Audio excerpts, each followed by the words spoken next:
Well, good evening, everyone, and welcome to another edition of the Bashor 99 Club. I'm your host, Vince Turner, and the 99 Club is pretty simple. We're trying to recruit 99 friends to donate $99 to Bashor Children's Home, supporting the programs that go to families and children in need here on our campus throughout the county. It provides help for today and hope for tomorrow.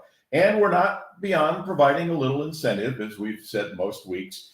See this fine t-shirt? Yeah, if it looks good on me, it'll look really good on you. And our guest, it'll look really good on him too. We'll get to him in just a moment. So here's the way it works. You donate $99. You get one of these fashionable 99 Club t-shirts, but you also get the opportunity, the satisfaction, if you will, of joining a club that is so important to supporting the mission here at Bashor Children's Home.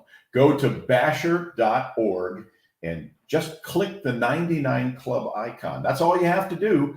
$99 gets you into the 99 Club, and it gets you our thanks and appreciation for everything you do. Also, thanks, and we'll be thanking sponsors throughout the program. We'll start with Obico, your custom sewing manufacturing specialists, providing support for the program here this evening. Hey, stop by and give Jason a hug.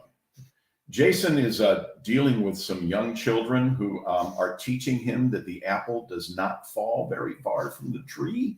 And so he could probably use a little help. Halloween was a little hard on Jason. So go by, give him a hug, tell him Vince sent you. But Jason, also, thank you for being such a great supporter of Bashor Children's Home. This program is just one of the many things that Jason personally and Obico as a corporation does for us. I want to explain one thing before we get to the interview, start talking with our guests this evening, and that is to give you a little bit of explanation about the hat. There's a little bit of emotion behind that. As you can see, this hat has been through the wars. The Bashor Children's hat has been a little bit through the wars. I arrived on campus in 1997, and about 1999 is when we started the ropes course, the Precaric Adventures course, and we passed out hats, and this hat has been special to me ever since. So kind of a double dose of emotion for me coming into this program. I decided to break out the hat and wear it in honor of two people. One is Rusty Edwards. I'm sure you've talked or seen on our website, on our Facebook page. We lost Chaplain Rusty Edwards last month. Lost him way too soon. I tell you what, if you want to meet someone who was madly in love with Jesus Christ and was not afraid to share his faith and try to find all sorts of different ways to bring that faith to children in need here on this campus, Rusty Edwards was the guy. And, you know, a personal note for Rusty, when I left the children's home, went to the bank, Rusty would still stop in. He was a customer of the bank. And if I wasn't in, would leave me a note of encouragement or would talk about what was going on the campus or whatever. So it's a big loss for our folks here at Bashor, for me personally. So just wanted to make a tip of the cap, if we can, to the late Chaplain Rusty Edwards. May he rest in peace and may his legacy live on. Also a shout out to a guy who was around when I got this hat, and that was Don Phillips, who is the retired CEO and president of Bashor Children's Home. Don is being honored a little later this fall. He is going to receive the J. Lawrence Burkholder recognition in the education category. It's the Hall of Fame put on by the Junior Achievement here in Elkhart County. Don is the godfather in Elkhart County of nonprofit collaboration. When Don arrived here from New York on the Children's Home campus in 2008, the first thing he did was try to find out how in the world can we bring all of these people who seem to be competing against each other or are driving in parallel tracks but not necessarily working together. And he got that going. And boy, you look at the programs and the way they've grown since Don arrived here in 2008 and the legacy that he's left here at Bashor Children's Home. What a great honor for my friend Don Phillips, the retired CEO here at Bashor Children's Home. Again, the J. Lawrence Burkholder Award being presented by Junior Achievement here in Elkhart County. Dr. Burkholder, the president at Goshen College. So recognition very well deserved from Don Phillips. That explains the hat. Just a tip of the cap the old cap. Why am I wearing an old cap? Well, one thing, it's sentimental. The other thing is Sean McCrinkle's pretty cheap. And I've gone 22 years. Can you believe that, Rolland? I've gone 22 years without Sean being able to replace this cap. So, maybe if we shame him enough, we'll get that done. All right, enough of the fun stuff. Let's talk about what we're supposed to talk about here on the 99 Club. By the way, thanks to Dave O'Connor, Irish Dave, for sitting in for us 2 weeks ago. Really appreciate that. Please welcome to the podcast, Rolland Avedician. Did I get that right? You did. All right. We're Rolland. He is the unit manager for emergency shelter care. And I guess, Rolland, let's just start this off. Talk a little bit about yourself and kind of the path that brought you here to Bashor Children's. Sure, appreciate it. Like I said, Rolland Avedician came back to Bashor in April of this year. Originally from Texas, born and raised a Texan. Got the itch to come out of college, wanted to leave the state of Texas, and God bless, Notre Dame called me, so I did go to Notre Dame. I'm not going to age myself, but I was there during the whole years, so I did get to experience some good football, unlike what we're kind of going through at this point. I tell you what, you're a fine human being. After that, I did get the itch. I did work in the children's sector. My degree was in sociology. Did some work initially in Mishawaka at the old Family and Children's Center. I'm not sure if it's still. I believe Oakland took it over. That's where I met my wife. She's from Goshen, Indiana, so we got into the same field together. Then I did get into the military, the itch to serve our country. So I did join the service. I did the U.S. Army. Did that for about 5 years total. Then I transitioned to the federal government job, and I was working with the FBI, the Federal Bureau of Investigation, until this April of this year, to finish off my career there. 25 years total government service. Oh my goodness! And you mentioned before we went on the air, you have been in 48 of the 50 states. 48 continental states, correct. That's Idaho and Wyoming I have not been into. Oh my! So I got 2 more trips to go. All right, so we got to get you to Idaho. Idaho's beautiful. Nampa, Idaho is just beautiful. Get you to a Boise State football game or something. That's what I heard. It would go from there. So tell us about what brought you to Bashor Children's Home. Obviously you've got a heart for children. That's where some of your education went. You've got some experience with that. I'm sure you dealt with children's issues when you were part of the Bureau and in the military. But what was it that kind of made the light go on for you to come here to the Children's Home? Yeah, excellent question. It's the passion of the program. I've always wanted to help the community back. Now that I'm in a bit different stage of my life, where it's a little bit more relaxed with the retirement, you do get the pension when you retire. I wanted to come back and support, especially an organization that can support the kids. And I was looking around the area, and of course, Bashor stood out. I heard about it through my wife and through the community of Elkhart County. Being a resident of Elkhart County, I wanted to come back home and make an effort. So yeah, the mission is what really drew me back to Bashor. And the program itself. It's interesting. In talking beforehand, you talked about coming to the Children's Home, talked about some of your experience. This is your wife's home community, and you've got the Notre Dame background as well. So once you've been under the dome, it's hard to stay away for any long period of time. And you mentioned that some of the decision making that went into coming home was some elder care situation. Correct, yeah. So it sounds, Rolland, as if you're also very faith driven, that there's a heart or responsibility that you feel that brings out service in you. That's correct. Yeah, giving back to the community. And it's been given too much to me, so that's also something I want to give back in different areas, whether it's with the children, with adults, with family. It's something that's a passion of mine to come back and support. Sounds great. You're meeting Rolland Avedician. He is the unit manager of emergency shelter care here on the campus at Bashor Children's Home. This is the 99 Club. Thanks to our sponsor, New Way Construction. We build on relationships. New Way also helping us out during the course of the Bashor podcast, the 99 Club. Rolland, emergency shelter care was a bedrock program here at Bashor Children's Home for a long period of time.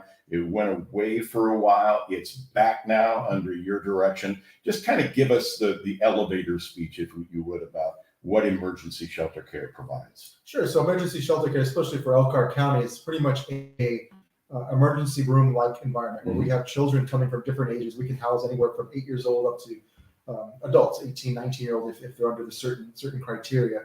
But it's truly for the environment, for people and for kids that need an emergency home, whether they have a home and they've been kicked out, whether they've run away for whatever reasons, whether it's abuse, sexual abuse, physical abuse, or whether they're placed here by a Department of Child Services or probation. They need a room for them because they don't fit the criteria of a jail. They don't really need to be in a jail. We provide that bedroom. that food, that shelter for an emergency stay up to about 21 days is the usual course for our shelter. And it's important to note that with emergency shelter care, it is so different from many of the programs here on campus.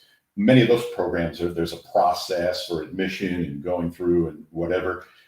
Emergency shelter care, you could get the call literally in the middle of the night. That's correct. Yeah, we can get in the middle of the night, early in the morning, depends on the situation. If the kids are literally living in a room or on the street, we do provide a shelter. We actually provide for individuals that don't have the resources to pay for it. We do offer what we call benevolent stays for a couple of days if the families truly need an emergency stay. We provide that service for Elkhart County residents. But yeah, we can get the call any time of day, and we have it staffed with supervisors on call or with our own, myself or my director, to make that decision so we can get the kids in at any time. So walk us through the process. When a child arrives here on campus in emergency shelter care, what are some of the first things that happen? Well, the first thing we want to assess the child for safety. We want to make sure they're in the right state of mind. The emergency shelter is staffed with other kids. We want to make sure they're the right fit for our environment. Once we make that decision, the kid is introduced to the shelter. Of course, for safety reasons, when we do a quick check-in, we want to make sure there's no weapons, no drugs, anything that's brought into the shelter. But once they're brought in, then we assess their medical needs. Are they an emergency need? Do they need something right now? Do we take them to the urgent care, or can they see the nurse either that night or later in the morning? Once they're in it, they get a bedroom, they get food, they get their hygiene products. They can be given to them that normally they don't come with, especially if they're on the run or have been at jail for a couple of days. We provide them the basic care. And then they get introduced to the staff and the other residents. And then once they get that introduction, it's as much therapy as we can provide them. Every kid, it's different. It's not like you said, the residential program where they have a built-in structure. We try to individualize it to the individual kids based on their age or their ability that they come into. Many times it's a chance just for everyone involved, especially the child, just to catch your breath. Correct. Family and the kid. Yeah, sometimes the family needs a break from whatever is going on at home. And likewise, the kid needs a break from the environment, whether it was real toxic or whether physical abuse was involved. And they just need that break to kind of understand what was going on with them. Bashor was in the forefront of the program where we see the safe space, the yellow triangles, and shelter care is where they can end up with the result of that. Just tell us a little bit about how someone can get in contact with either you, with the Children's Home, with ESC, if they do end up in that safe space or safe place program. Sure. So they can always call if there's any safe place they go to. They're around this county. I believe the last count there was approximately 28 around the area for them to go to. They're at fire departments, police stations. I believe there's some at Walmarts and some of the local businesses.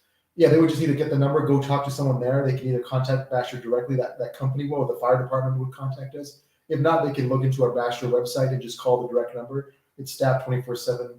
Somebody would answer the phone and take that referral. If we need someone to go out there, we would have someone go out there at all times of the day if needed, either myself, one of our directors, or one of the supervisors on call for the evening or day or weekends can go out and talk to that individual and see if they really need the shelter care or they need some other assistance. So, Rolland, I got to ask you, because the stereotype would be, former FBI guy, former military guy, tough, can't break me down, what have you. But I got to imagine that you see cases now and then that just kind of really start to melt your heart. Yeah, there's some really sad stories around here, whether it's even in my prior jobs, but even coming back to the seeing it with children. Children's a little different element. Yeah. Having an adult breakdown in a crisis is different, but having a child, especially someone that's been abused or lost a home and they're on the run, it does bring tears to your eyes. You hear some of these horror stories from local kids and from kids from all over the state, and then just seeing the resources that are lacking in the state and how it's such a backlog that we try to provide. Just limited service here with 12 beds. That's all we can provide, but it's still something that this community needs. Well, it is something that you can sometimes kind of shrug your shoulder and say, it doesn't happen here, but we're wrong. That's correct. Moving back to Elkhart, I've lived in big cities. I've lived in New York. I've lived in LA. I've lived overseas in some really monster cities. Yeah, it gets lost in the system. Here in Elkhart County, you hear that a lot. It's a very rural area, especially where we're at in Goshen. You don't think it's going to happen, but behind the scenes, it's happening. There's kids here lost. There's kids that are running away. And it's not just North Elkhart or South Elkhart. It's all over the county we see it from. Rolland, I want to ask you what some of the biggest challenges facing the young people who come into your program in just a moment. But I do want to remind folks, this is the Bashor 99 Club, the 99 Club, where we're trying to collect 99 friends who will donate $99 to support the programs that provide help for today and hope for tomorrow. Programs like Rolland's with emergency shelter care, We'll also provide a little bit of a bonus, if you will. You get the 99 Club t-shirt that you see right here. Go to bashor.org and click on the 99 Club icon. That's all you have to do. $99, 99 folks, providing 99 times the benefit here at Bashor Children's Home. We also want to thank another one of our supporting underwriters for the Bashor podcast, the Bashor 99 Club, Patrick Industries. Better living starts with better materials. So thanks to Patrick Industries. Rolland, I don't want to necessarily try to cram anyone into a box because that's not possible in today's world. But are there some common denominators that you experience when children hit crisis? Are there some things that they're almost the things you can check off the top of the list? We've seen it does vary individually, but normally it's the supported home. If they have they lost some supported home, there's not that safety net for them to find. That's where you're going to see a lot of the crisis. And like I said, it's unfortunate in today's world. We are seeing that some of the family values or some of the family structures are a little diluted. It's no longer the single moms or dad and mom. It's broken up. They're living with aunts. They're living with some relatives that may not have the resources or the ability to get them to the right places or the right resources. Awful lot of couch surfing going on too for young people. So, are you able to coordinate with the schools in order to, first of all, identify people who you need to be able to reach out to, but then to start that process of getting them back on track? Oh, sure, yeah. So definitely, any child that comes into our program, if they're of school age, especially if they're local kids from St. Joe County, Kosciuszko, or Elkhart, we definitely reach out to this. We have a program here at Bashor. Our director of education reaches out to the schools to help us get in contact with the right person. And we do transport kids if they're able to go. If they've been expelled, it's a little different. Yeah. We have some resources here on campus that we try to utilize. The residential program does have a school here, the Bashor Alternative School, and we do access that if needed, if some of our kids need to come back to school locally. But again, it starts with the basics. Safe, warm place to stay. Correct. Being able to eat a meal for some of these folks, they've not had a meal in quite some time. Clothes, warm clothes, appropriate clothes, winter jacket. Yeah, we're coming to that time of year. Yep. So how can people out there help in addition to the 99 Club? How can people specifically help with the emergency shelter program? Well, we do take donations. Like I said, here at the front office, if there's any donations, any items that's ever needed, we're very grateful to have, especially with the colder weather, winter sweaters, all sizes. We get boys and girls from all sizes, whether they're 10 years old all the way up to 18. So just think if you have any of those resources, gloves, scarves, little things like that go a long way in our program. Well, hopefully I'm not ambushing you. No, you've been trained to like to fight back. So, but I've been told to ask about a specific 10-year-old that has really captured your heart. Yep. Oh yeah, really good girl. She's come to us from far away. Had struggled a bit at the beginning. At first, we were really concerned that she was running away a lot from our campus. And at 10 years old, no matter who you are, if you're trying to run away on these roads, these are very rural roads. The local area is ripe with big trucks and farm equipment during this time of year. Luckily, she's turned it around. Some of the program, we have a lot of good therapists, a lot of good program managers here that have assisted, but we've actually seen in the last 3 weeks to a month, her behaviors have really gotten better. She's grown into a typical 10-year-old, but she's the energy's still there, but the behaviors have gotten a lot better. We're hopeful now that maybe she can get a right placement. Oh, that's terrific. So it could be here, or it could be another placement, or it could be. Yeah, it's just a little different scenario, but still, at least we're trying to get her behaviors under control, so someone can actually take her into their home. Right. And I want to segue, but not necessarily related. But some of the children you deal with, we're talking about mental health issues as well. Oh yeah, behavioral and mental health. Yeah, they come to us from behavioral issues without medication, and some that require medication based on their diagnoses. Correct. So, if you were, of course, Bashor Children's Home, based in faith, and faithful to United Methodist Church, as well as all the other churches that are so supportive of us. If you were to talk to churches about how they can support, in particular, the emergency shelter care program, but all of the programs here at Bashor, what can people of faith step out to do that can really help you? Well, faith is always a great thing. If they want to volunteer their time to assist, there's always kids here looking for that right adult, a role model in their life. If they can come here for spiritual groups, if they can offer their services to teach our kids how to play guitar, the piano, some things like that, that'd be great to add to the therapy that we have here. If the churches could take us into their churches, if there's some youth groups that would be involved, that's a possibility. And of course, just the time and effort just to be with the kids. Kids are yearning for attention. They see staff daily, but it's nice to get someone from the community that they can teach them that spiritual growth. Because some of our kids are yearning for that spiritual talk. And they feel a little afraid sometimes to talk to staff, but if someone else can come in, an adult in their life, and talk about their faith, I can see it growing. Well, that's one of the things that Chaplain Rusty was so correct. good at, even if it was just passing out prayer lists and making the connection between the church and the child and everything else. It was terrific. Yeah. So if you have the magic wand and could just kind of wave it in terms of what we can do here in this community, on campus, in the state, wherever the case may be, what are some of the things that you've seen since you've been here that you would love to see people being able to pay attention to and start addressing? Well, normally just seeing the signs. I mean, there's kids out there that are homeless and that people don't see them. They turn a blind eye. I'm not saying just so much in this community, but just in cities in general. There's a group of kids, you see them, you don't want to talk to them. As an adult, if you have that stability, have that confidence, sometimes those kids just need to hear someone in their life to talk to them. Ask them, are you okay? And don't be afraid to talk to them. Even if they have tattoos or they have piercings on their ear, they're kids and they're looking to have that adult attention, or at least someone to ask them those questions. So that's the first thing I would see. And then just resources. It's tough in our program in today's world. I know inflation's killing everybody, killing everyone, but don't give up on the programs like this, because if not, then more people suffer behind the scenes. So I'm guessing because of your background that you've just aced the Pecaric Adventure course. Actually, I've not had a chance. We got to get you out there on the pamper pole. Correct.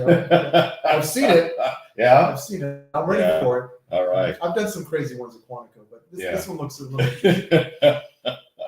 Let's talk a little bit about you personally. You've been here now how long? Since April. Since April. Okay, so it's a long enough time for things to start to set in. Are there some things about your outlook that you've been forced to not necessarily change, but some things about your personal outlook that have been challenged, have been questioned, opportunities for personal growth since you got here? Well, growth is always, I look at my daily, every week you grow here as a person. I don't think you ever stop growing. But working in this environment, seeing the suffering that's going on, and then you see the positives. Some of the kids that come here, some don't do well, some do very well. Seeing that opportunity for the kid to move on to like a foster home or go back to the residential home, that makes your day. What makes an aha moment for a child? Are there some things that make the light go on where they start to trust you, where they say, okay, I want to change? I think I've seen it personally. I've seen it in my experience overall. I've seen it when someone's stable. If they're able to stabilize, if they are truly suffering from a mental illness, once they get their ability to stabilize through medication or through some therapy, they have to have that right set of mind. Then once they get that, they start to understand what's been going on with them. And then you see that aha moment. Once they get stabilized mentally, they start seeing the therapy is going to help them move forward. And then they have that hope for the future that they can actually do something about it. And that's a big challenge for you and for your staff, because stabilization and hard. Emergency shelter care seem like almost a contradiction in terms. It is, yes. I mean, the residential programs have the benefit of 6 months to a year. We have to know a kid within 24 hours, 48 hours. And then you reset the dynamics with every new kid you get, and you get new kids all the time. All the time. Yep. Like we lost 2 today. We're getting 2 more on Monday, so it changes over the weekend. Yeah. What are the expectations from the outside? You mentioned especially that Elkhart County Child Protection Services uses emergency shelter care quite a bit. What are the expectations that you've learned to adapt to from folks who take a look at Bashor and say, yes, they're the answer? I think the expectations are just our resources. They understand that we're there. We have the capability of housing both boys and girls. Where we can do both. Some of the emergency shelters around the state are limited to either boys or girls. So we're fortunate to have the ability to split our cottage up into 2 sections. And also just the history. Bashor has a good reputation in our area. They understand that if a kid does well in the shelter care, more than likely they can transition to a residential program if they're court ordered. So knowing you can already drop the kid off at shelter, get them stabilized for 3 weeks, and then have the possibility of a residential program in-house, it not only saves them money, but it also lets their family members and our resources know, hey, instead of traveling one place to Goshen, then 3 months or 3 weeks later they have to go somewhere else, they at least know, hey, once I go visit at the shelter, I know where to go. And that's a real accent, because the programs here at the Children's Home put a very, very heavy emphasis on families. And even though it isn't necessarily the easiest thing to do, it sounds like you make that same effort. We do. Yeah, we try to get the family involved as quick as they can. Some family members are easier to deal with at the outset because they're still dealing with the investigation.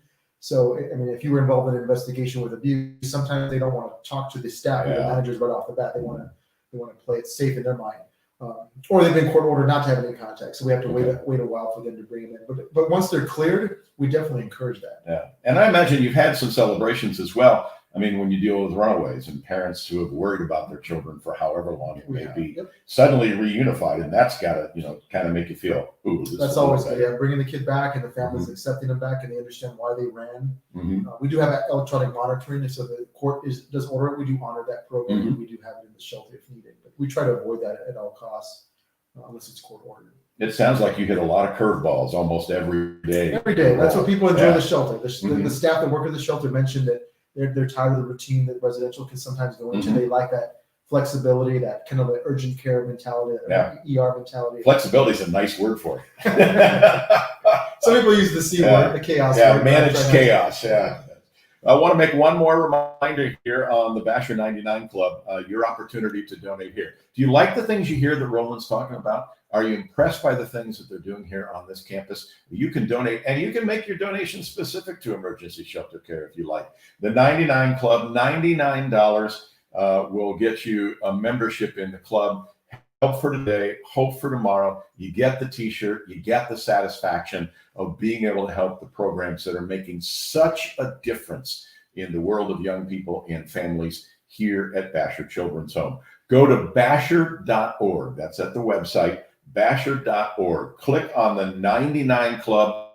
It's as simple as that. Hey, we're heading down the home stretch, getting toward Thanksgiving, getting toward the holidays. We want to get that 99 before the end of the year. We've threatened Irish Dave with, if we don't get 99, we're going to, like maybe paint him and put him out in the woods or something like that. You got some staff at Emergency Shelter Care that can help with that, I'm sure, and we'll get pointed in that direction. We got one more thank you as well. We've got 4 terrific sponsors, underwriters, if you will, for the Bashor podcast, saying thank you to Genesis Products, John Wenger and his team out at Genesis. Well, what a great group of folks that are out there, very involved in the community, sponsors of this podcast.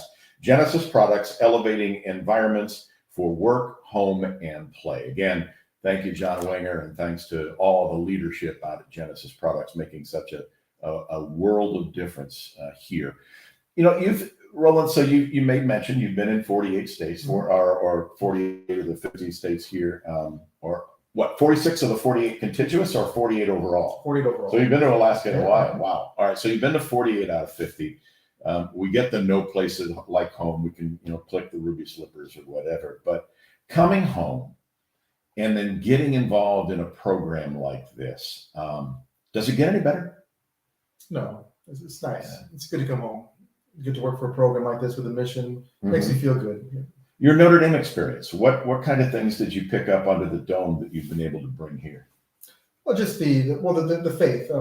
Growing up, it was a very faith-based institution, so you learn that in all your aspects of the program, whether you're taking your calculus or your psychology, whatever mandatory courses. Just having that faith base always around you, it brings that mentality. You're not just doing it for yourself; you're doing it for the community mentality. So you've been to the grotto on the day before a chemistry test or something like that.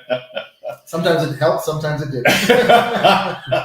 And sometimes divine intervention doesn't work with studying still required. So what's next? I mean, your resume is filled with these accomplishments.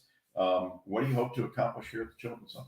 I just want to make it as best place it can be. This is Bashor, and I think has a great mission, a great future here in Elkhart County. So my goal is just to help it move forward. I'll bring all the resources I have and just see where, like I said, God will put it in place. Let's see where it moves forward. Well, the Children's Home has been very, very fortunate to find you. Thank you. We wish you tremendous success as the emergency shelter care rolls on. Once again, it's Rolland Avedician. He is the unit manager of emergency shelter care. You can go to bashor.org, find out more about emergency shelter care. You can call the Children's Home here. You can talk to Rolland. You can find out how you can support emergency shelter care or any other of the programs here at Bashor Children's Home. Once again, our thanks to you for tuning in. Thanks to those of you who have elected to join the 99 Club. And again, hats off to 2 of my favorite people, the late Rusty Edwards, the campus chaplain who we lost last month, and to Don Phillips, who is being honored going into the Hall of Fame for the Elkhart County Junior Achievement.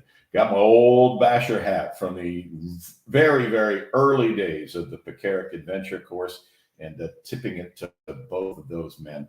for what they've done here at the Children's Home. Also, thanks to Irish Dave O'Connor for our production values for tonight. This is Vince Turner saying God bless everyone.